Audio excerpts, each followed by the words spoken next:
علی بھائی ایک بریلوی شاہ صاحب آپ پر بہت اعتراض، میرے پہ تم ایک کیا بے شمار کرتے ہیں، اس میں کیا؟ اگر ہم حضرت علی کے دور پر ہوتے تو ان کے مخالف پر یہ تو میں اس کا جواب دے چکا ہوں نا میرے بھائی، انہوں نے بھی یہی کرنا تھا، یعنی حضرت علی کے زمانے میں آپ نے نیوٹرل ہو جانا تھا. کہتے ہیں نا جی حضرت علی کے ہم نے ساتھی ہونا تھا، تو حضرت علی کے جب ساتھی ہونا تھا تو حضرت علی کی بات نہیں ماننی تھی، حضرت علی نے آپ کی ڈیوٹی لگانی تھی نا کہ منڈو انہاں نوں، تو پھر تسی کہنا سی میں تہاڈی گل نہیں مننی. بالکل سمپل بات ہے جو ہم نے کی ہے، اس میں کون سی غلط بات ہے؟ ویسے تو آپ کہتے ہیں میں حضور کے زمانے میں ہوتا تو کبھی قدموں سے لپٹتا، تو کبھی تیری وہ چھڑی ہوتا، تو تیری میں جوتی ہوتا، تو میں مدینے کی ذرے ہوتا اور فلانا ہوتا. آگے بھی ٹورو نا، کچھ کرنا کچھ بھی نہیں سی، خالی نعرے مارنے سمجھے. تو یہ بات بالکل ٹھیک ہی ہے، اس میں کوئی غلط بات نہیں ہے، سمپل فارمولہ. لیکن یہ بات چبھی اس لیے ان کو، وہ کہتے ہیں اس کا دماغ کدھر گیا ہے، یہ بات ان کو چبھی ہے، ادروائز تو کوئی مسئلہ نہیں ہے. آج بھی آپ کسی سنی بریلوی دیوبندی اہل حدیث شیعہ سے پوچھ لیں کہ حضرت علی حق پہ تھے، ہاں جی حق پہ تھے، حق کا ساتھ دینا چاہیے، جی دینا چاہیے. پھر اس سے اگلا سوال کریں کہ حضرت علی کے زمانے میں اگر ہوتے تو آپ کس کی بیعت کرتے؟ کہتے جی حضرت علی کی کرتے. اور حضرت علی جب حکم دیتے کہ یہ میرے مخالفین کے خلاف تلوار اٹھاؤ، تو تم کیا کہتے ہیں؟ میں نے تمہاری بات نہیں ماننی، تو بیعت ہی ٹوٹ جاتی، جاہلیت کی موت آپ مرتے. یہی ہونا تھا. تو انہوں نے کیا کہنا تھا؟ ہاں جی بالکل اٹھاتے. تو تلوار صرف خوارج پہ تو نہیں حضرت علی نے اٹھائی ہے، اہل شام پہ بھی اٹھائی ہے، اہل صفین پہ، اہل جمل کے اوپر. اس میں غلط بات کون سی ہو گئی ہے؟ نہیں آپ کیسے بھئی؟ ہم نے کہا ہم اس زمانے میں ہوتے تو اس زمانے میں تو ہم خود صحابی ہوتے، اور اس کے بعد آپ کو تو ہم یہ کہیں گے جب دو صحابہ آپس میں لڑ پڑے تو آپ تو نہیں بول سکتے. تو ایک صحابی انجینئر کو ایک 14ویں صدی کا مولوی کیسے پوچھ سکتا ہے؟ نیچرل بات ہے آپ کی ڈاکٹرن میں. اور مزے کی بات کہ سیم الفاظ امام ابو حنیفہ رحمۃ اللہ علیہ سے بھی ثابت ہیں کہ انہوں نے اپنے شاگردوں سے فرمایا، جانتے ہو اہل شام ہم سے کیوں بغض رکھتے ہیں؟ اس لیے کہ ہمارا یہ عقیدہ ہے کہ اگر ہم مولا علی کے زمانے میں ہوتے تو ان کے ساتھ مل کر حضرت معاویہ رضی اللہ تعالیٰ عنہ کے خلاف قتال کرتے. جی تو نبی اسلام نے جو کہا میرے اہل البیت کے ساتھ اس نے سلوک کرنا ہے، میں نے وہ پچھلے دنوں اس کے اوپر پوری ویڈیو ریکارڈ کرا دی ہے، تب یہ صاف کر دی ان کی. صحیح مسلم 7035 آف کیمرہ جواب دیں. نہیں جی میں نے آف کیمرہ وہی کہنا ہے جو ان کیمرہ کہنا ہے. منافقین کے نام جب حضرت حذیفہ ابن یمان کو بتائے گئے تو عمار ابن یاسر کو بھی وہ نام نہیں پتا تھے. تو جو نام عمار ابن یاسر کو نہیں پتا وہ نام میں آپ کو کیسے بتا سکتا ہوں؟ تو رازدار رسول تھے نا حذیفہ ابن یمان، ان کو بتائے گئے. اور دوسرا یہ بھی یاد رکھیں، اگر کسی شخص کی موت دوبیلا پھوڑے سے ہوئی ہے اس کا یہ مطلب نہیں کہ وہ منافق ہے. ہاں ان منافقین کے بارے میں آیا کہ ان کی موت دوبیلا پھوڑے سے ہوگی، جو صحیح مسلم کی حدیث ہے. یہ نہیں ہے کہ جسے بھی دوبیلا پھوڑا نکلے وہ منافق ہے. اس کو یوں سمجھیں، نبی الاسلام نے بخاری مسلم میں خوارج کی نشانی بتائی کہ وہ سر منڈائیں گے. اب اس کا کیا مطلب ہے کہ جو سر منڈائے وہ خوارجی ہو جائے گا؟ نہیں، مولا علی بھی منڈواتے تھے. ابو داؤد میں حدیث ہے، مولا علی کہتے ہیں جب سے میں نے رسول اللہ سے سنا صلی اللہ علیہ وآلہ وسلم، سنن ابی داؤد کے اندر یہ حدیث موجود ہے کہ جس کا غسل میں کوئی بال بھی خشک رہ گیا تو اسے عذاب دیا جائے گا. تو میں نے اپنے سر کے ساتھ دشمنی کی اور سر کے بال منڈوا دیے. مولا علی کی محبت کی وجہ سے ہم خوارج سے نفرت رکھتے ہیں، لیکن جہاں تک سر منڈانے کا سوال ہے وہ مولا علی بھی منڈوا رہے ہیں اور خارجی بھی. لیکن یہ نشانی خوارج کی جو بیان کی، اس کا یہ مطلب قطعاً نہیں ہے کہ جو بھی سر منڈائے گا اس کو خارجی کہہ دیا جائے گا. جسے بھی دوبیلا پھوڑا نکلے ضروری نہیں وہ منافق ہوگا. ٹھیک ہے. حذیفہ بن یمان کو نبی الاسلام نے فرمایا تھا جب فتنے ہوں گے تو آپ مسلمانوں کی جماعت یا امیر سے چمٹ جانا. جی بالکل یہی ہے نا جی. اور حضرت حذیفہ نے یہی نصیحت محمد بن حذیفہ اپنے بیٹے کو کی تھی. انہوں نے تو ساتھ یہ کہا تھا کہ جس طرف حضرت علی ہوں ان کے ساتھ ہونا. تو فتنوں کے دور میں جب امیر موجود ہو، تو بالکل جب خلفائے راشدین امیر کے طور پہ موجود تھے، ہم یہی کہتے ہیں کہ یہ حدیث اسپیسیفکلی ان کے اوپر فٹ ہوتی ہے کہ جب خلیفہ راشد موجود ہے تو انہیں اپنے 1.5 اینٹ کی مسجد یا پارٹی جتھا لادہ نہیں بنانا چاہیے تھا، مولا علی کی بیعت کرنی چاہیے تھی. اسی لیے مولا علی نے ان کے اوپر جنگیں مسلط کی، بلکہ وہ جنگیں تو حضرت علی پہ انہوں نے مسلط کی کیونکہ وجہ وہ بنے. حضرت علی نے تو قرآن کا حکم پورا کیا ہے کہ جب کوئی مسلمانوں کا گروہ بغاوت کرے تو اس کے خلاف قتال کرو. جی صحیح مسلم میں حدیث ہے جب ایک خلیفہ کی بیعت ہو جائے اور کوئی اور سر اٹھائے اسے قتل کر دو. اب یہ چیز یزید کے مقابلے پہ حسین پہ اس لیے نہیں لگتی کہ ہم یزید کی بیعت کو اسٹیبلش ہی نہیں مانتے. اس کی بیعت تو تلوار کے زور پہ لی گئی ہے، جبکہ حضرت علی کی بیعت کنسنسس کے ساتھ ہوئی ہے. حضرت علی کو انہی صحابہ نے خلیفہ چنا ہے جنہوں نے ابو بکر عمر عثمان کو چنا ہے. اور پھر جو بخاری میں تفصیلی حدیث ہے 3700 نمبر، جس میں حضرت عمر نے 6 رکنی کمیٹی بنائی تھی، علی، عثمان، طلحہ، زبیر، عبد الرحمن بن عوف اور سعد بن ابی وقاص، اور کہا ان میں سے ایک کو خلیفہ چن لینا. اور اس میں سے بھی حضرت زبیر نے اپنا ووٹ حضرت علی کے حق میں ڈال دیا، حضرت طلحہ نے اپنا ووٹ حضرت عثمان کے حق میں ڈال دیا، حضرت سعد بن ابی وقاص نے اپنا ووٹ حضرت عبد الرحمن بن عوف کے حق میں ڈال دیا. وہ 6 رکنی کمیٹی صحیح بخاری میں آتا ہے، پھر 3 رکنی رہ گئی. اور ان میں سے بھی عبد الرحمن بن عوف نے کہا کہ مجھے تو اس معاملے میں نہیں، میں پہلے 2 خلفاء کے ساتھ بھی وزیر تھا، تم میں سے بھی جو خلیفہ بنے میں اس کے ساتھ وزیر رہوں گا. پھر پیچھے حضرت علی عثمان رہ گئے اور عبد الرحمن بن عوف بن گئے جج. اور دونوں نے کہا کہ آپ جو فیصلہ کریں گے ہم مانیں گے. تو عبد الرحمن بن عوف رضی اللہ تعالیٰ عنہ نے کہا کہ پھر جب میں فیصلہ کروں گا پھر انکار کی گنجائش نہیں ہوگی. انہوں نے کہا ٹھیک ہے. تو انہوں نے کہا پہلے تو میں تمہیں والنٹیئرلی کہتا ہوں تم دونوں میں سے ایک خود بخود سٹیپ ڈاؤن ہو جائے تو دوسرے کو ہم خلیفہ چن لیتے ہیں. تو حضرت عثمان نے کہا کہ نہ میں ہوں گا، حضرت علی نے کہا میں بھی نہیں ہوں گا. اور یہ کوئی لالچ نہیں تھی، وہ یہ سمجھتے تھے دونوں کہ ہم مسلمانوں کی خدمت، انہوں نے اپنی کوئی ذاتیات تو نہیں کرنی تھی. یا جن کی پوری زندگی قربانیوں سے عبارت ہو انہیں کیا تکلیف ہے. حضرت یوسف علیہ السلام تو پیغمبر تھے، انہوں نے بادشاہ وقت تو کہا تھا کہ مجھے وزیر خوراک لگائیں، میں امین بھی ہوں اور اس معاملے کو بہتر طریقے سے چلا سکتا ہوں. تو آپ یہ کہیں گے حضرت یوسف لالچی تھے؟ نہیں، وہ سمجھتے تھے کہ میں اس کام کو بہتر چلا سکتا ہوں. جس طرح ہم نے سمجھا کہ ہم دین کا کام صحیح طریقے سے کر سکتے ہیں، اس کے لیے کسی مسجد میں کسی فرقہ کو جوائن کرنے کی، کسی مدرسہ بنانے کی ضرورت نہیں ہے. یوٹیوب پر ڈالیں گے، رسول اللہ کی امت انشاءاللہ سنے گی اور رسول اللہ کے ساتھ اپنا رشتہ مضبوط کرے گی صلی اللہ علیہ وآلہ وسلم. تو پھر حضرت عبد الرحمن بن عوف نے انٹرویوز لینے شروع کیے. لوگوں میں دیکھا کہ رائے عامہ کیا ہے، ڈیموکریسی، وہی بات، میجورٹی کس کے ساتھ ہے. میجورٹی کا موقف یہ تھا کہ حضرت عثمان کو خلیفہ چنا جائے. اس کی ریزن صرف ایک تھی کہ حضرت عمر کا دور بہت ڈسپلنڈ اور سخت تھا، اور حضرت علی کی طبیعت کا بھی انہیں پتا تھا کہ یہ ایک اور عمر ہم پہ مسلط ہو جائیں گے. تو انسانی طبیعت سختی تو برداشت نہیں کرتی. تو انہوں نے کہا اگر 2 بندے ہیں تو یہ سیف سائیڈ ہے کہ حضرت عثمان نرم دل ہیں. پھر ان کی ایج بھی 72 ایئرز اس وقت آلموسٹ ہو چکی تھی، 70 کے قریب تھے، 70 پلس تھے. تو عبد الرحمن بن عوف نے پھر بھی مشورہ کرنے کے بعد حضرت عثمان کو سائڈ پہ لے کے گئے اور کہا کہ مجھے بتاؤ اگر میں علی کو خلیفہ نامینیٹ کر دوں تو کیا تم اس کی بیعت کرو گے؟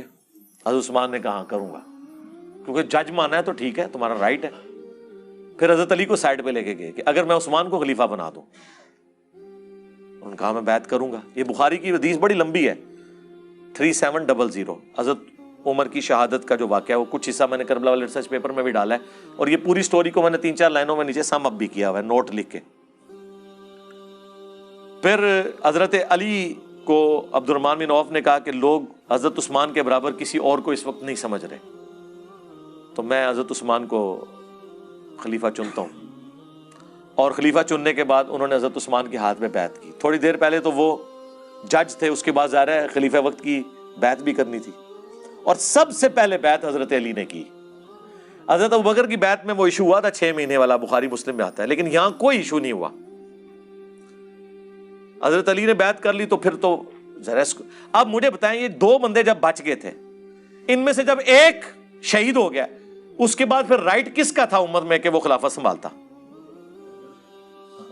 تو یہ کہنا کہ جی حضرت علی کو ان لوگوں نے خلیفہ چنا جو ان میں سے کچھ لوگ قاتلین عثمان بھی تھے، جی ایسے لوگ بھی تھے، اس لیے کہ ایک ہی بندہ تھا جس کے اوپر حضرت عثمان کے مخالفین بھی کہتے تھے کہ یہ بندہ اپرائٹ ہے، اور حضرت علی کے حامی بھی انہی کو اپرائٹ سمجھتے تھے.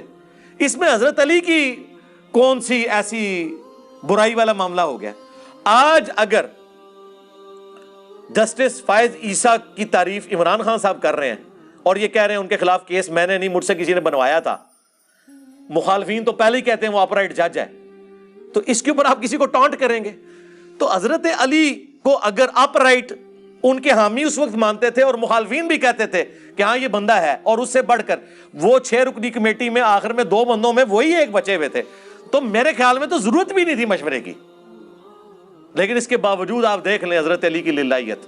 اور یہاں میں ایک اور پوائنٹ کلیئر کر دوں، بعض لوگوں نے کہا جی آپ نے یہ جھوٹ حضرت علی پہ باندھ دیا ہے کہ حضرت علی نے پہلے بیعت کی ہے۔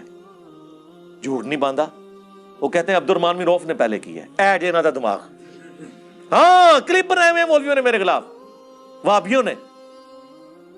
یار مجھے بتائیں دنیا کے کس قانون میں جج پارٹی ہوتا ہے؟ جج پارٹی ہوتا ہے؟ عبد الرحمن بن عوف جج تھے۔ عبد الرحمن بن عوف کا حضرت عثمان کی بیعت کرنا پہلے بندے کی بیعت نہیں تھی، کیونکہ وہ تو فیصلہ سنانے والے تھے۔ پارٹی کون تھا؟ حضرت علی کو خلیفہ بنانے والے اور حضرت عثمان کو خلیفہ بنانے والے، یہ 2 پارٹیاں تھیں۔ تو سب سے پہلے بیعت پھر حضرت علی کی بنتی ہے، اور حضرت علی کا بیعت کرنا یہ میں نے اس لیے لکھا تھا کہ تاکہ کوئی غالی رافضی اعتراض نہ حضرت عثمان کی خلافت کے اوپر، کہ حضرت علی نے اس کو ایکسیپٹ کیا، سب سے پہلے ایکسیپٹ کیا۔ اب اس طرف آ جائے، اس کے باوجود کہ آپ سب سے زیادہ حقدار تھے حضرت عثمان کے بعد، اور حضرت عثمان کی بھی للہیت دیکھیں، صحیح بخاری میں آتا ہے جس سال انہوں نے آخری حج کیا جس کے بعد وہ شہید ہوئے ہیں، حضرت عثمان کی نکسیر پھوٹ پڑی تھی، صحیح بخاری میں آتا ہے، اور طبیبوں نے آپ کو کہا کہ آپ بچیں گے نہیں۔ تو اس وقت کئی لوگوں نے زور لگایا کہ آپ نہ اپنا خلیفہ کسی کو بنا دیں۔ حضرت عثمان نے کہا نہیں، یہ کام میں نہیں کروں گا۔ اگر حضرت عثمان کے دماغ میں کوئی فطور ہوتا نعوذ باللہ تو اس وقت کسی کو اپنی جگہ خلیفہ نامینیٹ کر سکتے تھے، انہوں نے نہیں کیا۔ انہیں پتا تھا کہ یار یہ تو بات غلط ہے، یہ تو ملوکیت والا معاملہ ہے۔ تو حضرت عثمان کی شہادت کے بعد جب حضرت علی کی بیعت ہوئی ہے تو آپ دیکھیں حضرت علی کے لیے کوئی ووٹنگ کرانے کی ضرورت ہی نہیں تھی، وہ حضرت عمر کی کمیٹی میں سے ایک بندہ بچا ہوا تھا۔ مجھے بتائیں حضرت عمر اگر قبر سے نکل آئے حضرت عثمان کے زمانے میں اور انہیں بتایا جائے کہ آپ کے بعد یہ 6 رکنی کمیٹی 2 میں رہ گئی تھی، ان میں سے یہ تیسرا ہے، تو وہ کہیں گے چوتھا تو پھر یہی ہونا چاہیے، اور تو کوئی نہیں بچا، کیونکہ وہ 3 تو پہلے ہی دستبردار ہو چکے ہیں۔ لیکن پھر بھی حضرت علی مسجد نبوی میں آئے۔ حضرت علی جیسی بیعت کسی خلیفہ کی نہیں ہوئی ہے، بند کمروں میں نہیں ہوئی بیعت، چند لوگوں نے نہیں چنا۔ حضرت علی نے مسجد نبوی میں آگے خطبہ دیا، انہوں نے کہا یہ خلافت کا بوجھ میرے اوپر ڈال رہے ہیں، یعنی میری زبان میں آپ سمجھیں کہ کامتے وغاڑ بیٹھے نے بنو امیہ دے گورنر، ان میرے گاٹے فٹ کر لگے جے، میں اس حق میں نہیں ہوں کہ اس بار کو اٹھاؤں، تم طلحہ زبیر ان میں سے کسی کو خلیفہ چن لو، کیونکہ عبد الرحمن بن عوف تو فوت ہو چکے تھے حضرت عثمان کے دور میں، سعد ابن ابی وقاص ویسے کوئی انٹرسٹ نہیں رکھتے تھے، وہی ایک اس کمیٹی میں سے تھے، یا سعید ابن زید تھے، ان کو تو حضرت عمر نے بھی کمیٹی میں شامل نہیں کیا 10 مبشرہ میں سے، کیونکہ وہ بہنوئی تھے حضرت عمر کے۔ ان میں سے کسی ایک کو خلیفہ چن لو، میں تینوں خلفاء کے ساتھ وزیر رہا ہوں، میں اس کے ساتھ بھی وزیر رہوں گا۔ لوگوں نے کہا نہیں حضرت، خود حضرت طلحہ زبیر یہ کہہ رہے ہیں کہ آپ کے لیول کا اس وقت کوئی ہے نہیں ہے کہ جو امت کو سنبھال سکے، کیونکہ جو مخالفین ہیں نا حضرت عثمان کے، وہ بھی آپ کے علاوہ کسی کے اوپر راضی نہیں ہوں گے۔ اندازہ کریں ان دنوں میں الموطا امام مالک میں، مصنف عبد الرزاق میں ملتا ہے جب عید کی نماز کا وقت آیا تو حضرت علی عید کی نماز پڑھانے کے لیے نکلے، حضرت عثمان کو تو نہیں وہ نکلنے دیتے تھے، مسجد میں بھی انہوں نے قبضہ کیا ہوا تھا، حضرت علی کے پیچھے نماز وہ پڑھ لیتے تھے، ظاہر حضرت علی کا ایک سٹیٹس بھی تھا نا اہل البیت ہونے کی وجہ سے، اور پھر وہ مخالفین بھی، ان میں سے کئی صحابہ بھی تھے، اصحاب شجرہ بھی تھے، بہرحال جو ایکٹیویٹی ہوئی وہ تو غلط کی، ہم تو اس میں حضرت عثمان کے ساتھ ہیں الحمدللہ۔ بہرحال حضرت علی نے اس وقت کہا کہ میں تینوں کے ساتھ رہوں، چوتھے کے ساتھ بھی رہوں گا۔ صاحب نے کہا نہیں حضرت آپ، لیکن ان کو پتہ نہیں تھا کہ کس بندے کو اپنے اوپر خلیفہ نامینیٹ کر رہے ہیں۔ Zero tolerance. یہ تو اسی طریقے سے کہ پاکستان کے سارے مدارس اور بورڈ انجینئر مدنی مرزا کے حوالے کر دیے جائیں،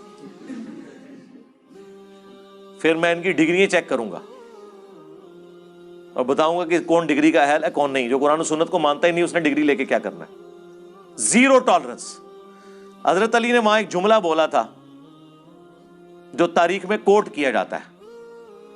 انہوں نے کہا تھا یا عدل ہوگا یا گوشہ نشینی ہوگی.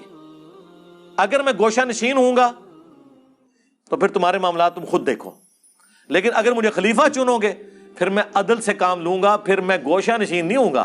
ہاں، پھر میں با اختیار وزیر اعظم ہوں گا، پھر میں کسی کے اشاروں پہ کچھ نہیں کروں گا. یہ وہ والی بات آج کی لینگویج میں آپ کو سمجھا رہا ہوں. خلیفہ کا مطلب پھر یہ ہے کہ پھر میرا ہر آرڈر مانا جائے گا. لوگوں نے کہا جی حضرت بالکل. تو پھر پہلا ایگزیکٹو آرڈر جو تھا نا وہ یہ تھا کہ حضرت عثمان کے سارے گورنر معزول، جن کی وجہ سے یہ رعایا خلیفہ راشد کے خلاف ہو گئی، جس میں خلیفہ راشد کا قصور نہیں تھا، ان گورنروں کا قصور، اور ہو گئے سارے معزول سوائے معاویہ بن ابی سفیان کے. اسی لیے پھر حضرت علی نے جنگ صفین ان سے لڑی، ان کی جگہ سالم بن حنیف کو گورنر شام بنا کے بھیجا تھا. باقی سب کے سب معزول کیے، اور بدری صحابہ کو، سینئر اصحاب کو انہوں نے خلیفہ لگایا. انصار کو، جن کے بارے میں بخاری مسلم میں حدیث ہے، انصار میرے بعد اور لوگوں کو تم پر ترجیح دی جائے گی، صبر کرنا یہاں تک کہ حوض کوثر پہ آ کے مجھے ملنا. ہاں، حضرت علی نے انصاری صحابہ کو فرنٹ پہ لے کے آئے. تو ظاہر ہے کہ مجھے بتائیں جو پوسٹوں میں بیٹھے ہوئے تھے ان کو کہاں حضرت علی اعظم ہو سکتے تھے؟ یا ایک پرائم منسٹر آ کے کوئی ایسی ایکٹیویٹی پرفارم کر دے کہ کسی 2 نمبر آدمی کو اس کی بڑی پوسٹ سے ہٹا دے تو اس وزیر اعظم کی اپنی کرسی جو ہے وہ خطرے میں پڑ جاتی ہے. کسی مافیا کے ساتھ مقابلہ کرنے کی کوشش کرے، اس کی اپنی کرسی سٹیک پہ لگ جاتی ہے. لیکن اس زمانے میں چونکہ بیعت والا سلسلہ تھا، وہاں تو پھر یہ نہیں تھا ہوتا سلسلہ. حضرت علی پھر دنیا اور آخرت میں امام ہوتے تھے ان کے. ہاں، اسی لیے کسی نے چون چرا نہیں کی، چپ کر کے سب کے سب معزول ہو گئے. ایک نے کی، حضرت علی پھر پہنچ کے اس کو کچلنے کے لیے. وہ تو انہوں نے قرآن نیزوں پہ اٹھا لیے، وہ پوری تحکیم کا ایشو ہوا، وہ ویڈیو ریکارڈ ہو چکی ہے، انشاءاللہ تعالی کچھ دنوں میں انشاءاللہ اپلوڈ ہو جائے گی. ہم نے اور جس طریقے سے انہوں نے کیا، ورنہ تو کام تو ہو گیا تھا. مالک اشتر تو امیر شام کے خیموں تک پہنچ چکے تھے، بس ایک نعرہ حیدری رہ گیا سی. ٹھیک ہے. تو یہ اس طرح کے جو معاملات ہوتے ہیں نا میرے بھائی، وہ بات کہاں سے کہاں چلی تھی، میں پتہ نہیں کہاں سے کہاں چلا گیا. ہاں، تو یہ خلیفہ وقت جب موجود ہوتا ہے نا اس وقت ہے. ان جماعت سے مراد جماعت المسلمین کا امیر نہیں ہے، اس سے مراد ہے مسلمانوں کی امارت جس کے پاس بیعت کے ساتھ ہو اس کے ساتھ ہے. یہ پارٹیوں کے امیر، اس سے مراد نہ جماعت اسلامی کا امیر ہے، نہ تبلیغی جماعت کا امیر ہے، نہ جماعت المسلمین کا امیر ہے، نہ دعوت اسلامی کا امیر ہے، نہ پی ٹی آئی کا امیر ہے، نہ JUIF کا امیر ہے، نہ نون لیگ کا امیر ہے. اس سے مراد ہے مسلمانوں کا اوورآل جو اس وقت خلافت اسٹیبلش نہیں ہے. اور پھر بھی اگر کسی کو سمجھ نہیں آتی اور سمجھتا ہے کہ نہیں یہ لازمی ہے، تو ان سے پوچھیں کہ جب واقعی صحیح امیر اور خلیفہ دنیا میں موجود تھا، جن لوگوں نے ان کی بیعت نہیں کی ہے وہ جاہلیت کی موت نہیں مرے؟ ٹائم قیامت تک یہ جواب دینا. اور واقعی یہاں جتنے جماعت المسلمین والے آئے ہیں نا، وہ پھر میں نے میری کرامت ہے، میں کہا تسی مڑ کے انہیں تھے آنا ہی نہیں، پتھر ہو جاؤ گے. کہ منو حکم چاہیے ہے امیر شام دے بارے کہ جنہیں واقعی خلیفہ وقت دی بیعت نہیں کی تو وہ جاہلیت کی موت نہیں مرا. اور اگر وہ نہیں مرے نا اوریجنل خلیفہ کی بیعت نہ کر کے، تو تواڈے جعلی خلیفہ، تواڈے جعلی امیر، انہوں نے نہ مان کے اسی کوئی جعلیت کی موت نہیں پہ مردے، جنہوں نے اوریجنل نو نہیں منیا. ٹھیک ہے. اور اس میں وہ ظہور احمد فیضی صاحب کی بات ایڈ کروں گا. انہوں نے بڑی پیاری بات کی، خود بریلوی عالم ہے، انہوں نے بریلویوں کو پھکی دی کہ تم لوگ کہتے ہو کہ جو شیخ عبد القادر جیلانی کا پاؤں اپنی گردن پہ نہ مانے وہ اللہ کا ولی نہیں ہے، جو ان کی بیعت کا پٹا اتار دے وہ اللہ کا ولی نہیں ہے، کیونکہ تمام اولیاء کی گردن پہ ان کا پاؤں ہے. جو انہوں نے کہانی بنائی ہوئی ہے وہ قصیدہ غوثیہ میں بھی لکھی ہوئی ہے، ہم تو نہیں مانتے. انہوں نے کہا کہ جو عبد القادر جیلانی کی بیعت نہ کرے، ان کا پاؤں اپنی گردن پہ نہ مانے، اس کو کہتے ہو کہ تمہاری گردن پہ خنزیر کا پاؤں اور تو مردود بارگاہ. اور جو مولا علی کی بیعت نہ کرے، الٹا ان کے خلاف تلوار اٹھائے، او دی گردن ہوتے کس خنزیر دا پیر، او تے سوراں دا سور کوئی ہونا چاہیے، کسی وابی دا پیر ہونا چاہیے. فیضی صاحب میں نے جواب ڈھونڈ لیا ہے، سور کا پیر ہوگا اس کی گردن پہ جو عبد القادر جیلانی کو پیر نہ مانے.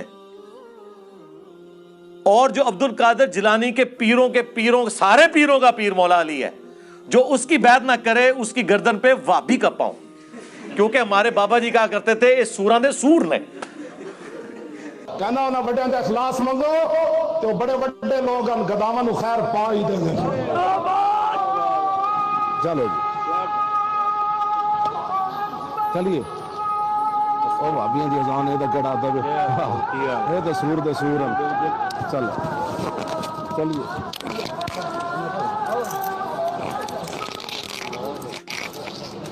دیکھیں ہم الحمدللہ ٹائم ملنے پہ دیکھیں، جب مسئلہ کوئی قرآن میں حدیث میں موجود نہ ہو پھر بزرگوں کے اقوال سے ہی خذ کرنا چاہیے نا. ہاں تو کوئی قرآن حدیث مجھے نہیں ملی تھی تو میں نے پھر خادم رضوی صاحب کے فرامین سے لیا کہ ہاں سور سے کوئی بڑی چیز چاہیے تھی تو نہیں مانتے یار. ایک تسبیح میں پرویا ہوا جو ہے وہ ایک اتحاد بن چکا ہوا ہے. ہمارے مطالبات آپ کے سامنے ہیں. ہم آپ کو بارہا یہ کہہ چکے ہیں کہ اہل حدیث دیوبندی اور بریلوی اتحاد ایک تسبیح کی طرح ہو چکا ہے، ایک قوت اور طاقت بن چکا ہے. تو تسبیح بھی جڑا وڈے والا دانا سی نا، ظاہر باقی تو چھوٹے چھوٹے نے نا. سب سے بڑا بریلوی اوڑا تھلے مراب ہوتا ہے نا، یہ بریلوی نے. ہاں باقی تو بیچارے چھوٹے چھوٹے دانے نے. بلکہ وہ 33 کے بعد ایک جو دانا آتا ہے نا چھوٹا سا، وہ وابی نے. ٹھیک ہے، وہ تو ہے ہی تھوڑے نے نا. تو ایک تسبیح میں پرویا ہوا. چلیے بھائی ایک اس پہ کلیریفائی مزید کر دیں، آپ نے ڈیٹیل بتائی نا. جو حضرت عبد الرحمن بن عوف رضی اللہ عنہ کے جج بننے کا آپ نے بتایا نا سر، اس میں ایک روایت پیش کی جاتی ہے کہ حضرت عبد الرحمن بن عوف رضی اللہ عنہ نے بطور جج فرمایا کہ آپ دونوں میں سے یہ شرط ہوگی کہ آپ سیرت شیخین پہ چلیں گے، سنت شیخین پہ. تو حضرت مولا علی علیہ السلام نے فرمایا کہ میں صرف سنت رسول پہ چلوں گا. یہ صرف ایسی مطلب ایک ہوائی روایت ہے یا کوئی حدیث ہے؟ بخاری میں تو الفاظ موجود نہیں ہیں لیکن باقی کتابوں میں ہے ایسی بات. تو یہ کوئی غلط بات تو انہوں نے نہیں کی تھی. سیرت شیخین پہ چلنا تو ضروری نہیں تھا نا. سیرت شیخین پہ چلتے تو حج تمتع پہ بندی لگا دیتے. تو حضرت علی کا کہنا یہ تھا کہ میں اس چیز کا پابند نہیں ہوں کہ اگر انہوں نے کوئی اپنے زمانے میں ایسے ڈیسیژن کیا تو میں انہیں کنٹینیو کروں. یہ بات تو آپ حضرت ابو بکر عمر کے سامنے بھی رکھیں تو وہ بھی یہی کہیں گے. انہوں نے کب کہا کہ آپ نے ہماری سیرت پہ عمل کرنا ہے؟ ٹھیک ہے، یہ تو میرے جیسا ایک بندہ جو گناہگار آدمی ہے، آپ مجھے آگے کہنا کہ جی میں نے آپ کے اوپر نہیں چلنا، میں نے قرآن و حدیث کے مطابق چلنا ہے، تو مجھے تو برا نہیں ماننا چاہیے. قرآن و سنت کو لے کے چلنا ہے نا. تو یہ ریزن نہیں تھی جو وہ لوگ کہتے ہیں نا کہ وہ حضرت علی چونکہ ایک تھوڑے ہارڈ لائنر تھے تو اس وجہ سے لوگ ڈرتے تھے کہ جی شاید کچھ اور ہی نہ ہو جائے مسئلہ. اگر یہی مسئلہ ہوتا تو چوتھے خلیفہ بھی نہ ان کو لوگ مننے دیتے. یہ وجہ نہیں تھی. وجہ وہی تھی جو میں نے آپ کو بتائی ہے. اور یہ غیر مسلم لکھتے ہیں اسلامی تاریخ میں کہ اگر حضرت عمر کے بعد حضرت علی کو خلیفہ چن لیا جاتا تو مسلمانوں کو ایک عمر اور مل جاتا. یہ غیر مسلموں نے اسلامک ہسٹری کے اوپر کمنٹس کیے ہوئے ہیں. تو سر یہ مختصر سیرت الرسول میں نے کہا جی آپ نے یہ پڑھی ہے. انہوں نے تو وہ شیعہ عالم جو تھے وہ ان کو تو پتہ بھی نہیں تھا یہ کتاب ہے. میں نے کہا یہ جیلم سے ہے، آپ PDF بھی ڈاؤن لوڈ کر سکتے ہیں. اس کتاب پہ میں 1 گھنٹہ بول سکتا ہوں لیکن مختصر سے ٹائم پہ 10 چھوٹے چھوٹے حوالے دوں گا اور ان کی انجینئرنگ نہیں کروں گا. اس کے لیے آپ میرا ریسرچ پیپر 5B پڑھیں جس کا میں تعارف اینڈ پہ کراؤں گا. پہلے کرا دیا تو آپ کو برا لگے گا. اس کے اوپر آپ مولا علی والا چیپٹر نکالیں سر، اینڈ پہ جا کے آتا ہے مولا علی کے اوپر چیپٹر. سیرت الرسول لکھی ہے اور 7 خلفائے راشدین کی بھی لکھی ہے انہوں نے، مختصر سی خلافت راشدہ کے اوپر. مولا علی والا چیپٹر ان کا سٹارٹ ہوتا ہے جی پیج نمبر 781 حضرت علی ابن ابی طالب کی خلافت. 782 پیج پہ یہ پہلا ریفرنس میں پڑھ رہا ہوں ورڈ بائی ورڈ اہل حدیث سے معذرت کے ساتھ.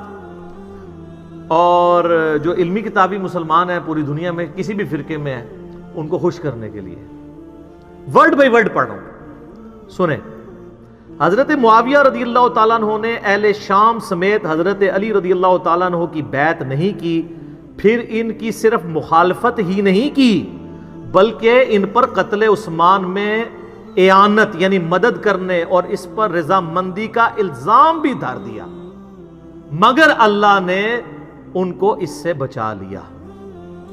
میں امیر شام کے بارے میں کوئی کمنٹس نہیں کرتا، یہ جو کر دیے ہیں خود ہی کافی ہیں اور یہ بالکل صحیح بات لکھی ہے. اس کے سپورٹ میں گھنٹوں بول سکتا ہوں، نہیں بولوں گا کیونکہ یہ خود اتنے بڑے عالم ہیں کہ ان کو مجھے سرٹیفائی کرنے کی ضرورت نہیں ہے. کوئی اہل حدیث کے امام ہیں. اچھا جی، دوسرا ریفرنس جنگ جمل کے کانٹیکسٹ میں وہ لکھتے ہیں اس کے بعد حضرت علی نے حضرت عائشہ کو مدینہ منورہ بھیج دیا، وہ جانے لگی تو لوگ ان کو ودا کرنے کے لیے دور تک ان کے ساتھ گئے. یہ ودا لفظ نہیں ہوتا، ودا ہوتا ہے زبر کے ساتھ. حضرت علی رضی اللہ تعالیٰ عنہ نے سفر خرچ کا انتظام بھی کیا. اس طرح وہ باحفاظت اور صحیح سلامت گھر پہنچی. بعد میں وہ اپنے سفر کو یاد کر کے اس قدر روتی کہ آنسوؤں سے ان کا دوپٹہ بھیگ جایا کرتا اور کہتی کاش میں پیدا ہی نہ ہوئی ہوتی، کاش میں اس واقعے سے 20 سال پہلے ہی مر جاتی. اللہ ظاہر ہے قرآن میں حکم ہے نبی کی بیویوں گھروں میں ٹھہری رہو، بے شک. تو وہ اس چیز کو یاد کرتی تھی. پھر ہوب کے کتے بھی بھونکے، وہ بھی حدیث ہے جامعہ اس میں مسند احمد میں. باقی اب میں اس پہ نہیں بولوں گا، وہ 5B میں آپ پڑھ لیجئے گا، میں اینڈ پہ بتا دوں گا. ریفرنس نمبر 3 جنگ صفین کے بارے میں لکھتے ہیں عمار کی شہادت کے بعد عمر ابن عاص نے لڑائی چھوڑ دی، ترک کر دی، اور بہت سے لوگوں نے بھی ان کی پیروی کی. حضرت معاویہ رضی اللہ تعالیٰ نے ان سے پوچھا آپ نے لڑائی کیوں ترک کی ہے؟ انہوں نے کہا ہم نے عمار کو قتل کر دیا ہے، اور میں نے حضرت صلی اللہ علیہ وآلہ وسلم سے سنا ہے کہ آپ علیہ السلام فرمایا کرتے تھے کہ عمار کو باغی جماعت قتل کرے گی. معلوم ہوا کہ ہم تو باغی ہیں. اس پہ حضرت معاویہ بولے خاموش رہ، واللہ تم اونٹ کی طرح اپنے ہی پیشاب میں پھسلتے ہو. یعنی تم یہ حدیث بھی جانتے ہو جیسے اونٹ پیشاب کر کے بیٹھ جاتا ہے، تو کام تو تم نے خود ڈالا ہے میرے ساتھ مل کے، اور اب اپنی غلطی خود ہائی لائٹ کر رہے ہو. کیا ہم نے ان کو قتل کیا ہے؟ ان کو تو علی رضی اللہ تعالیٰ ان کے ساتھیوں نے قتل کیا ہے جنہوں نے ان کو ہمارے درمیان لا پھینکا. ہم تو اپنے بچاؤ کے لیے لڑ رہے تھے جس میں وہ قتل ہو گئے. ان کا حضرت عمار جو لڑنے آئے تھے حضرت علی کے ساتھ نہ آتے تو نہ قتل ہوتے. یہ اسی طریقے سے ہے کہ نہ آپ روڈ پہ چڑھتے، نہ ایکسیڈنٹ ہوتا، نہ قتل ہوتے. اچھا آگے سنیں. حضرت علی رضی اللہ تعالیٰ کو جب حضرت معاویہ کی اس بات کی خبر ہوئی تو انہوں نے کہا اگر میں نے ان کو قتل کیا ہے یعنی حضرت عمار کو، تو پھر اپنے چچا حضرت حمزہ کو حضرت نے قتل کیا ہے جنہوں نے ان کو کفار کے مقابلے میں بھیجا تھا. اے پھکی دیتی اینٹی وینم الزامی جواب کہ اگر حضرت حمزہ حضور کی طرح لڑتے ہوئے مارے گئے ہیں تو کیا حضور نے قتل کروایا ہے؟ کبھی کافروں کے مقابلے میں بھیجا؟ اگر عمار کو میں نے تیرے مقابلے میں بھیجا ہے، امیر شام کے مقابلے پہ، تو مجھے تم قتل ٹھہرا. یعنی وہ اینٹی وینم والا جواب دیا. چوتھا ریفرنس جنگ نہروان کے بارے میں. یہ وہ باتیں جو پبلک کے سامنے نہیں کرنی چاہیے لیکن یہ کی ہوئی ہیں، انہوں نے پرنٹ کر رہے ہیں، مفت بانٹ رہے ہیں. جنگ نہروان خوارج کے خلاف وہ کہتے ہیں کہ کافی انہوں نے ڈسکشن کی ہے. اس میں لکھتے ہیں ابو سعید خدری کہتے ہیں کہ میں نے رسول اللہ صلی اللہ علیہ وسلم سے سنا تھا خوارج کے بارے میں، وہ جو بخاری مسلم کی حدیث ہے کہ وہ دین سے ایسے نکل جائیں گے جیسے شکار سے تیر اپنے شکار سے نکل جاتا ہے. اینڈ پہ وہ کہتے ہیں میں گواہی دیتا ہوں، یہ بھی بخاری مسلم دونوں میں، کہ علی نے ان کو قتل کیا تھا اور میں بھی ان کے ساتھ شامل تھا. انہوں نے اس آدمی کو لانے کا حکم دیا جس آدمی کے بارے میں بخاری مسلم میں آتا ہے کہ ان کا سرغنہ وہ ہوگا کہ جس کا ایک بازو کٹا ہوگا اور اس کی جگہ گوشت کا ایک لوتھڑا لٹک رہا ہوگا. تو اس کی لاش 3 دفعہ ڈھونڈی گئی، بخاری مسلم میں آتا ہے، نہیں ملی. پھر حضرت علی خود گئے اور لاشوں میں سے نیچے سے نکالی. تو وہاں پھر صحابہ نے نعرہ لگایا کہ حضرت علی حق پہ ہیں، کیونکہ نبی علیہ السلام نے پہلے ہی فرمایا تھا کہ یہ ان کے سرغنہ کی نشانی ہوگی. پھر وہ کہتے ہیں کہ صحیح مسلم میں حضرت ابوبکر رضی اللہ تعالیٰ عنہ سے مروی ہے کہ اگر وہ فوج جو خوارج سے لڑے گی اس کے ثواب کو جان لے جو حضرت کی زبانی ان کے لیے مقرر کیا گیا ہے تو وہ مزید عمل کرنے کی ضرورت ہی محسوس نہ کریں اور اسی پر بھروسہ کر لیں. یعنی خوارج کے خلاف لڑنا اتنی بڑی نیکی ہے کہ اس کے بعد خارجیوں کے خلاف لڑنے والوں کو اور کوئی نیکی کا کام کرنے کی ضرورت نہیں. جیسے بخاری مسلم میں آتا ہے کہ اہل بدر کی ہر غلطی معاف ہے، اس طرح خوارج کے خلاف جو حضرت علی کے ساتھی تھے ان کے بارے میں مسلم شریف انہوں نے ویسے لکھا حضرت ابوبکر سے مروی ہے، وہ حضرت علی سے ہی مروی ہے. اور اس کے سٹارٹ میں حضرت علی وہ بھی کہتے ہیں کہ مجھے آسمان سے زمین پہ گرا دیا جائے میں یہ برداشت کر لوں گا، لیکن یہ برداشت نہیں کروں گا کہ میں کوئی ایسی بات کروں جو میں نے خود رسول اللہ سے نہ سنی اور میں تمہیں بیان کروں. یعنی حدیث معاملے میں اتنی احتیاط صلی اللہ علیہ وآلہ وسلم. 5واں ریفرنس یہ کہتے ہیں نا وہ حضرت عثمان کو عبداللہ ابن سبا اور پتہ نہیں کوئی یہودی پارٹی تھی آل امیہ کو بچانے کے لیے. میں نے بخاری مسلم سے ثابت کیا ہے آل امیہ کی وجہ سے حضرت عثمان شہید ہوئے ہیں، ان کے گورنروں کی وجہ سے. انہوں نے حضرت عثمان کا چیپٹر پڑھے، کہیں نہیں ڈالا عبداللہ ابن سبا کا نام تک نہیں لکھا. الٹا حضرت علی والے چیپٹر میں انہوں نے بتایا کہ یہ جو حضرت علی کی شان میں غلو کرنے والے رافضی تھے وہ حضرت علی کے دور میں نکلے ہیں. اس کے اوپر پورا چیپٹر انہوں نے بنایا ہے. فرقہ غالیہ کا خروج. حضرت علی کے زمانے میں ایک غالی فرقہ پیدا ہوا. کرتے کرتے نا اینڈ پہ وہ لکھتے ہیں کہ حضرت علی نے اپنے غلام قمبر کو بلایا اور پھر انہوں نے جو ہے نا وہ ان لوگوں کو آگ میں جلا دیا جن لوگوں نے حضرت علی کے لیے الوہیت کلیم کی تھی، جس کی باقیات آج کل یہ نصیری ہیں. اور پھر وہ بخاری میں آتا ہے نا کہ حضرت ابن عباس تک بات پہنچی تو کہتے کاش حضرت علی ایسا نہ کرتے، کیونکہ یہ سزا آگ میں جلانے والی اللہ کے ساتھ خاص ہے، مخلوق نہیں جلا سکتی. تو حضرت علی نے کہا کہ ابن عباس نے سچ کہا. اور ابو داؤد میں ہے کہ انہوں نے کہا کاش مجھے یہ پتا ہوتا پہلے. یعنی حضرت علی نے جان بوجھ کے ایسا نہیں کیا تھا، لیکن حضرت علی کا غصہ اتنا تھا کہ مجھے خدا کے مقابلے پہ ٹھہرا رہے ہیں، تو انہوں نے ان کو قتل کی بجائے آگ میں جلوایا تھا. یہ تو خود مان رہے ہیں اس میں. اچھا جی، ریفرنس نمبر 6 حضرت علی کے بارے میں لکھتے ہیں کہ لباس اور خوراک میں آپ کی سادگی بیان سے باہر ہے. آپ کا عمل اور فضل اسلام کی طرف سبقت اور رسول اللہ کی مائیت میں کفار سے جہاد ازر من الشمس ہے صلی اللہ علیہ وآلہ وسلم. پھر لکھتے ہیں امام احمد بن حنبل اور قاضی اسماعیل بن اسحاق کہتے ہیں، اور یہ صحیح سند سے المسند الحاکم میں ہے، کہ حضرت علی رضی اللہ تعالیٰ عنہ کے فضائل اور مناقب میں جتنی احادیث مروی ہیں دوسرے کسی آدمی کے فضائل اور مناقب میں اتنی احادیث نہیں ہیں. اے لکھ رہے تھے جی سعودیہ والے وہابی اور پاکستانی وہابی کے کہہ رہے ہیں، اور رہن دو میں آج نہیں، آج اپنے بزرگوں نو رو. ریفرنس نمبر 7 وہی جو ہم کہتے ہیں حضرت علی نے حسن ابن علی کو اپنا خلیفہ نامزد نہیں کیا. انہوں نے بھی وہی لکھا. کسی نے کہا کیا آپ اپنے بعد آنے والے خلیفہ کو نامزد کریں گے؟ انہوں نے فرمایا نہیں، میں تمہیں اسی طرح چھوڑوں گا جس طرح رسول اللہ صلی اللہ علیہ وسلم تمہیں چھوڑ گئے تھے. بعض نے کہا کہ آپ لوگوں سے حسن کے لیے بیعت لے لیں تو آپ کے انتقال کے بعد ہم آپ کی کمی محسوس نہیں کریں گے. فرمایا میں نہ تمہیں اس کا حکم دیتا ہوں نہ منع کرتا ہوں، یہ تمہارا اپنے چوائس ہے، میں یہ کام نہیں کروں گا. یہ بات ہے سر، خلافت و ملوکیت میں یہ فرق ہے. ریفرنس نمبر 8 سر یہ سب سے کڑوا ہے اور آیا 8 نمبر پہ ہے. جنت کے بھی 8 دروازے ہیں نا. بخاری مسلم میں آیا ہے کہ رمضان میں وہ 8 دروازے کھول دیے جاتے ہیں. مسلم شریف میں ہے جو وضو کے بعد اشہد ان لا الہ الا اللہ واشہد ان محمدا عبدہ ورسولہ پڑھ لے، جنت کے 8 دروازے کھول دیے جاتے ہیں. تو sir reference number 8 word by word Banu Umayya حضرت علی کی تنقیص اور ان کے بارے میں نازیبا الفاظ استعمال کرتے رہے، مگر اس سے علماء کے دل میں ان کی محبت بڑھ گئی اور قدر و منزلت میں اضافہ ہو گیا. عمر بن عبداللہ بن زبیر کہتے ہیں کہ بنو امیہ 60 سال تک ان کو گالیاں دیتے رہے. یہ سب کا لفظ نہیں ہے، عربی کھولیں، شتم کا لفظ ہے. سب کا ترجمہ تنقید بھی ہو جاتا ہے نا، اس لفظ کا نہیں ہوتا سب و شتم جو ہم بولتے ہیں.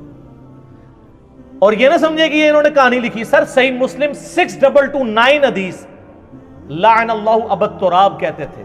ابو تراب علی بن ابی طالب پر لعنت، یہ لفظ بولتے تھے نعوذ باللہ آل امیہ. تو یہ آپ کے بزرگ ٹھیک لکھ رہے ہیں.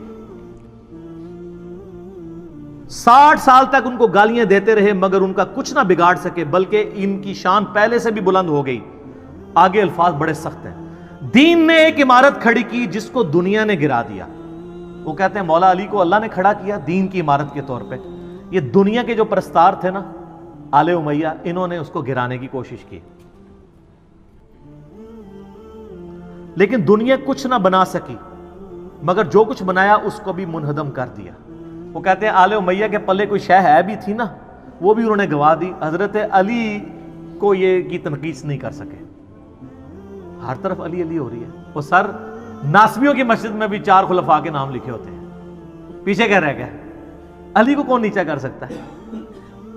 ناسبیت کو ہوا دینے والے لوگ بھی حق 4 یار کہتے ہیں، حق 5 یار نہیں کہتے. اس سے بڑی کیا جیت ہوگی سیدنا علی کی. سیکنڈ لاسٹ ریفرنس نمبر 9 وہی حدیث لکھی ابو داؤد ترمذی کی کہ میرے بعد خلافت 30 سال تک رہے گی. اس کے کانٹیکسٹ میں لکھتے ہیں اور حضرت علی کی خلافت 4 سال اور 8 مہینے ہے.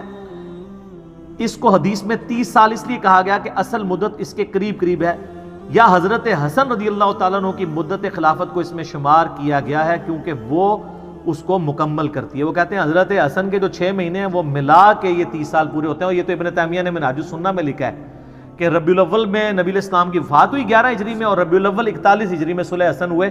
حضرت حسن کی صلح پہ 30 سال پورے ہوتے ہیں. تو خلیفہ راشد 5 ہیں، ابو بکر، عمر، عثمان، علی، حسن ابن علی. اور یہ محمد بن عبد الوہاب صاحب کے بیٹے بھی یہ بات مان رہے ہیں اور لکھ رہے ہیں.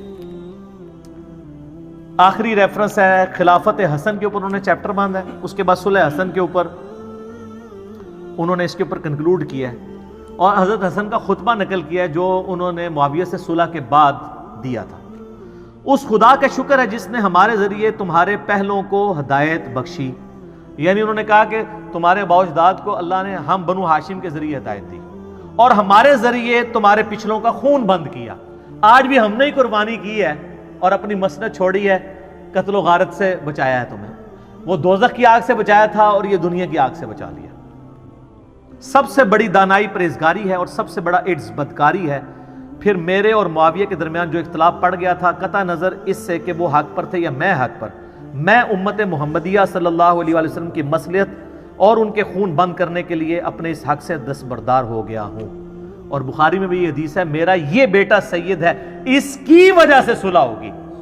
اس میں امپلائڈ ہے کہ سامنے والا ہٹ درمی پہ ہوگا, اس کی وجہ سے صلح ہوگی, اس کی وجہ سے نہیں. یہاں کہتے ہیں جی ان کی وجہ سے صلح ہوئی ہے, نبی صلی اللہ علیہ وسلم فرما رہے ہیں اس کی وجہ سے ہوگی, یہ اپنی پوسٹ چھوڑے گا. پھر معاویہ رضی اللہ تعالیٰ کی طرف منہ کر کے فرمایا, میں نہیں جانتا کہ یہ تمہارے لیے فتنہ ہے یہ حکومت, یا کچھ مدت کے لیے اس میں تمہارے لیے فائدہ ہے, یعنی دنیا میں کچھ فائدہ اٹھا لو. مجھے نہیں پتا, اللہ نے تمہیں آزمائش میں ڈالا ہے. تو یہ دونوں باتیں ہوئی, آزمائش میں بھی ڈلے اور فتنے کا بھی شکار ہوئے. اور یہ حقائق اگر آپ کو جاننے ہو تو دنیا میں ایک پمفلٹ ہے جس کا عنوان ہے 5B ریسرچ پیپر. سر یہ ہاں واقعہ کربلا کا کہانی پس منظر نہیں, حقیقی پس منظر 72 صحیح الاسناد احادیث کی روشنی میں, جس میں 200 سے زیادہ حدیث ہیں. 72 کا ٹائٹل میں نے شہدائے کربلا کی نسبت سے لیا. ایک ایک نمبر پہ کئی حدیثیں ہیں, مثلا 33 نمبر پہ 8 حدیثیں ہیں, 8 طرق غدیر خم کے. سیدنا عمر کی شہادت سے لے کر شہادت حسین تک پوری اسلامک ہسٹری کور ہوئی ہے.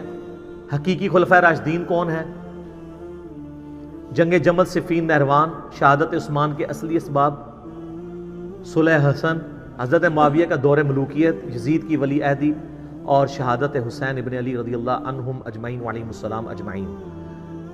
یہ الحمدللہ عربی میں بھی ہے, اردو میں بھی ہے, ہندی میں بھی ہے, انگلش میں بھی ہے. ہماری ویب سائٹ ahlsunnatpak.com پہ آپ ریسرچ پیپرز والے پورشن سے مفت ڈاؤن لوڈ اس کا PDF کریں, گروپ میں رابطہ کر کے واٹس ایپ کے ذریعے PDF منگوا لیں. اس میں اکثر حدیث بخاری مسلم سے ہیں, تحکیم کی ضرورت نہیں, اور جن پہ تحکیم کی ضرورت تھی میں نے دور حاضر کے بڑے بڑے محدثین, شیخ البانی رحمہ اللہ تعالی, شیخ زبیر علیزئی رحمہ اللہ تعالی, شیخ شعیب ارنوت رحمہ اللہ تعالی, شیخ سلیم اسد, اور غلام مصطفیٰ ظہیر حافظہ اللہ تعالی من الجنت والناس, جو زبیر علیزئی صاحب کے باغی شاگرد, لیکن تحکیم تو لگا بیٹھے ہوئے ہم, اور ہم نے اس میں ڈالی ہوئی ہے. اور باقی لوگ, میں تو مطلب اولو العلم قائما بالقسط ہوں الحمدللہ, جس کی جو پازیٹیو چیز ہے وہ پروموٹ کروں گا, سب کی تحکیم کے ساتھ ہے. اور یہ خیالی پس منظر نہیں ہے, احادیث کی روشنی میں ہے. یہ صلاح الدین یوسف صاحب کی جھوٹی تاریخ یا وہ سنابلی کی لکھی ہوئی جھوٹی تاریخ نہیں ہے, احادیث ہیں جو کہ خلافت و ملوکیت مولانا مودودی رحمہ اللہ تعالی کی کتاب کا حدیثی دفاع ہے, حدیث کی روشنی.